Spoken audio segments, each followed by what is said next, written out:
Imaginen esto, se despiertan. La alarma aún no ha sonado. Es esa hora crepuscular antes del amanecer. Sienten un peso cálido junto a ustedes. Se giran. Y ahí está. Una mujer. Hermosa, extraña, con la piel de un color que no existe en nuestro planeta y ojos que parecen contener galaxias. ¿Quién es? ¿Cómo entró? El miedo se mezcla con una curiosidad primitiva. Pero entonces, ella abre la boca. Y sus primeras palabras no son un grito, no son una amenaza, no son un hola. Sus palabras son una pregunta que borra toda su realidad. ¿Me recuerdas? Prometiste que lo harías. Esto no es una fantasía.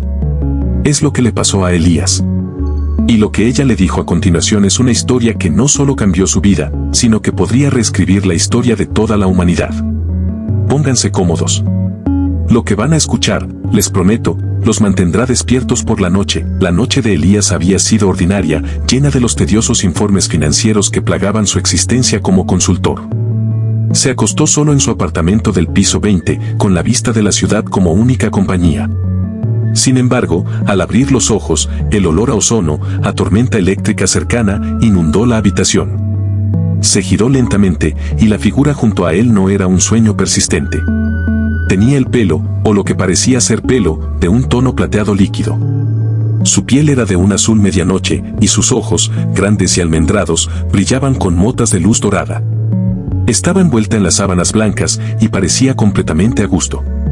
Elías contuvo el aliento, su corazón golpeando como un tambor de guerra. Finalmente, ella sonrió, una expresión de infinita tristeza y familiaridad. Su voz, cuando llegó, resonó directamente en su mente, no a través de sus oídos, una voz melódica que sonaba a campanas de viento en otro planeta. ¿Me recuerdas? Prometiste que lo harías. Elías negó con la cabeza, el pánico helándole la sangre. Ella suspiró, un sonido que contenía el peso de Eras, y cerró los ojos, como preparándose para una. Imaginen esto, se despiertan. La alarma aún no ha sonado. Es esa hora crepuscular antes del amanecer. Sienten un peso cálido junto a ustedes. Se giran. Y ahí está. Una mujer. Hermosa, extraña, con la piel de un color que no existe en nuestro planeta y ojos que parecen contener galaxias. ¿Quién es? ¿Cómo entró? El miedo se mezcla con una curiosidad primitiva. Pero entonces, ella abre la boca.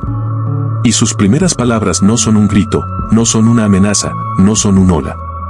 Sus palabras son una pregunta que borra toda su realidad. ¿Me recuerdas? Prometiste que lo harías. Esto no es una fantasía. Es lo que le pasó a Elías. Y lo que ella le dijo a continuación es una historia que no solo cambió su vida, sino que podría reescribir la historia de toda la humanidad. Pónganse cómodos. Lo que van a escuchar, les prometo, los mantendrá despiertos por la noche. La noche de Elías había sido ordinaria, llena de los tediosos informes financieros que plagaban su existencia como consultor. Se acostó solo en su apartamento del piso 20, con la vista de la ciudad como única compañía.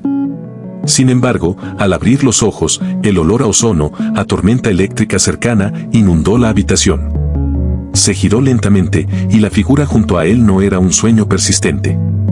Tenía el pelo, o lo que parecía ser pelo, de un tono plateado líquido. Su piel era de un azul medianoche, y sus ojos, grandes y almendrados, brillaban con motas de luz dorada. Estaba envuelta en las sábanas blancas, y parecía completamente a gusto. Elías contuvo el aliento, su corazón golpeando como un tambor de guerra. Finalmente, ella sonrió, una expresión de infinita tristeza y familiaridad. Su voz, cuando llegó, resonó directamente en su mente, no a través de sus oídos, una voz melódica que sonaba a campanas de viento en otro planeta. ¿Me recuerdas? Prometiste que lo harías. Elías negó con la cabeza, el pánico helándole la sangre. Ella suspiró, un sonido que contenía el peso de Eras, y cerró los ojos, como preparándose para una revelación dolorosa. Elías finalmente pudo hablar, su voz rasposa. Le preguntó quién era, cómo había entrado. Ella abrió los ojos, sus galaxias doradas ahora enfocadas en él. Mi nombre es Lira, respondió. Y para responder cómo llegué, debo explicar lo que perdiste. Lira se incorporó en la cama, con una gracia que desafiaba la gravedad. Le contó a Elías una historia de un pasado que él no recordaba, un pasado de hace unos 10 años, bajo un cielo estrellado que tampoco recordaba. Le dijo que se habían conocido en un lugar llamado el Umbral, que no era un lugar físico en la Tierra, sino un punto de convergencia mental. Lyra no era solo una extraterrestre, era de una civilización que vivía en un plano dimensional más avanzado. Su misión había sido prepararnos. Y la misión de Elías, la que había olvidado, era ser su ancla, su punto de contacto en este mundo. Lyra le explicó que hace una década, debido a una interferencia energética de otro grupo, su mente tuvo que ser restablecida a la versión más simple y segura, la de un consultor financiero normal, para proteger la información que llevaba. Elías era, sin saberlo, un recipiente de datos cruciales para la supervivencia de su planeta y, posiblemente, del nuestro. La incredulidad de Elías era tangible. Le exigió una prueba. Lyra no se inmutó. Le preguntó sobre un evento insignificante de su infancia, la cicatriz en su rodilla izquierda, causada por caer de un cerezo en la casa de su abuela, un evento que nunca había compartido con nadie. Elías se quedó helado. Pero Lyra fue más allá. Ella puso su mano suavemente sobre su frente. Elías sintió un torrente de calor, no doloroso, sino intensamente familiar. De repente, su mente se inundó de imágenes, no de informes financieros, sino de vastas naves estelares que se doblaban en el espacio, de idiomas complejos que ahora entendía instintivamente, de una sensación de propósito que había estado ausente en su vida. No eran recuerdos completos, sino destellos de conocimiento puro. Lyra retiró la mano, agotada. Lo que te protegieron hace una década fue el código de activación. Acabo de enviar una clave para empezar a reconstruir lo que eres. Pero necesitamos tiempo. Y ese tiempo no lo tenemos. La confesión no era solo que él era parte de algo más grande, sino que lo que lo había hecho olvidar estaba regresando. Lyra reveló la verdadera razón de su presencia en su cama. El otro grupo que había causado el borrado de memoria hace 10 años, a los que ella llamó los incursores de la sombra, habían detectado su inminente reactivación. Esta facción buscaba el conocimiento que Elías portaba para su propia agenda de dominación. El conocimiento era el diseño de un motor de frecuencia unificada, una tecnología capaz de armonizar la energía de múltiples dimensiones, haciéndola la fuente de poder más grande conocida. Si caía en las manos de los incursores, la galaxia entraría en una era de oscuridad. Lyra explicó que el borrado de memoria de Elías había sido imperfecto, el código estaba enterrado en las profundidades de su subconsciente, encriptado con una emoción humana, el amor. Lyra le explicó que la única manera de recuperar el código de forma segura, y por lo tanto protegerlo, era a través de la reactivación de los lazos emocionales que habían forjado en su encuentro original. Lyra describió su primer encuentro. Elías, un joven astrónomo aficionado en ese entonces, había estado experimentando con frecuencias de radio inusuales en un equipo casero. Sin saberlo, había abierto un canal momentáneo hacia el plano de Lyra. Ella había sido enviada como exploradora. Elías no tuvo miedo.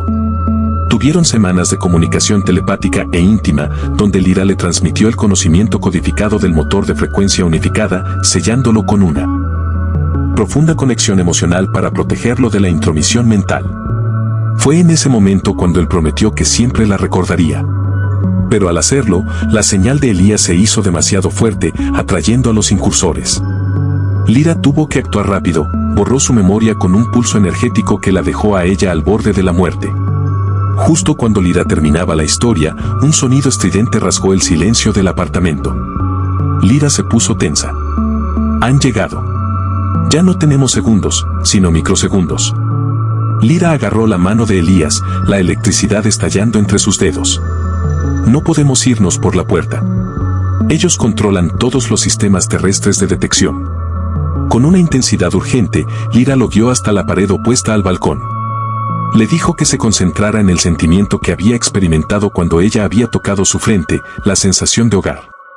Lyra extendió su mano, y la pared de concreto comenzó a ondular, a licuarse, revelando un espacio que no debería existir, un túnel de energía pulsante, un conducto dimensional temporal.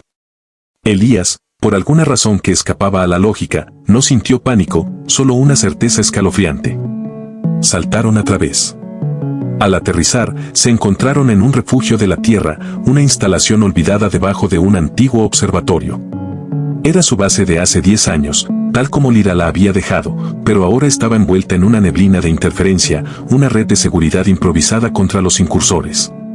Lyra encendió los monitores, que mostraban el apartamento de Elías ahora ocupado por sombras sin forma, buscando sin éxito. En el refugio, Lyra comenzó el proceso de reactivación completa. Elías se sentó frente a una consola con símbolos alienígenas. Lyra explicó el plan. Para liberar el código, Elías debía acceder a la emoción que Lyra había usado como cerradura. «Necesito que me ames de nuevo, Elías», dijo Lyra, sus ojos suplicantes. No como un truco, sino como un conducto dimensional. El amor era la única frecuencia lo suficientemente pura como para anular el cifrado. Sin embargo, había un precio. Lyra le advirtió que al recuperar su antigua identidad, la personalidad de consultor financiero, su yo seguro, desaparecería. Tendría que aceptar una vida que no había elegido, una vida de vigilancia constante y responsabilidad galáctica. Elías, mirando a Lyra, sintió el eco de esa conexión de hace una década. No era solo la idea de un propósito, era el recuerdo de una amistad y un afecto profundos. Aceptó. El proceso comenzó, y un haz de luz azul profundo envolvió a Elías. La reactivación parecía estar yendo bien. Elías comenzó a recordar detalles, no solo de Lyra, sino de los planos estelares, de la complejidad de la física de su nave. Pero justo cuando el código final estaba a punto de ser liberado, Lyra gritó. El monitor principal parpadeó, y una figura sombría apareció en la esquina, como si se hubieran proyectado a través de la neblina de interferencia. Un Inkerse de la sombra había penetrado la defensa. Peor aún, la interferencia del Inkerse no estaba afectando el refugio, estaba afectando a Elías. El proceso de reactivación se invirtió, volviendo a codificar el conocimiento de una manera errónea, dañando el vínculo. Lyra se dio cuenta con horror. El Inkerse no buscaba robar el código, sino corromperlo en la fuente. Si el código era liberado con un error, el motor de frecuencia unificada no solo no funcionaría, sino que causaría una catástrofe dimensional, abriendo el camino para la invasión total de los incursores. Lyra, con el tiempo agotándose y el Inkerse cada vez más cerca de materializarse por completo, tuvo que tomar una decisión terrible. Para detener la corrupción del código y evitar la catástrofe, solo había una opción: debía volver a borrar la memoria de Elías. Pero esta vez, el borrado tenía que ser total y permanente, eliminando toda posibilidad de reactivación futura para siempre. Elías, aún en trance, ahora sintiendo la corrupción, gritó de dolor. Lyra lloró, sabiendo que al hacer esto, no solo perdía a su ancla y a su amigo, sino que también condenaba su misión original a un fracaso casi seguro. El conocimiento se perdería para siempre. Pero la amenaza de la catástrofe era mayor. Con la poca fuerza que le quedaba, Lyra preparó el pulso de borrado. Se acercó a Elías y, con sus últimas palabras telepáticas, le susurró una disculpa y una promesa final: aunque olvides, siempre serás el guardián. Vete. Lyra ejecutó el pulso de borrado. La luz azul se disipó. Elías se despertó en el refugio, sin reconocer el lugar ni a Lyra. Estaba confundido y desorientado. Lyra, exhausta, se levantó. Le dijo a Elías que había habido una fuga de gas en su apartamento y que, como amiga de la familia, lo había sacado a tiempo. Su historia era impecable. Lo guió de vuelta a su apartamento por una ruta segura, borrando todo rastro dimensional. Elías, volviendo a su yo de consultor, le agradeció, completamente ignorante de su identidad. Lyra lo observó irse, su corazón alienígena roto. Pero la historia no termina ahí. Semanas después, Elías regresó a su vida de informes. Pero una noche, mientras dormía, una sola línea de código, un número binario, se grabó en su mente. Era la única cosa que Lyra había dejado, una migaja de pan. Al despertar, no recordaba el código, pero sí la sensación de que algo monumental, se había perdido en su cama. Y en el bolsillo de su bata, había una pequeña lámina de metal alienígena, una pieza del motor de frecuencia unificada que Lyra había dejado. La única prueba de que ella estuvo allí. La guerra por la galaxia había terminado, pero la guerra por su mente y el secreto del código acababan de comenzar, esperando el día en que Elías, por sí mismo, recordara la promesa que había hecho.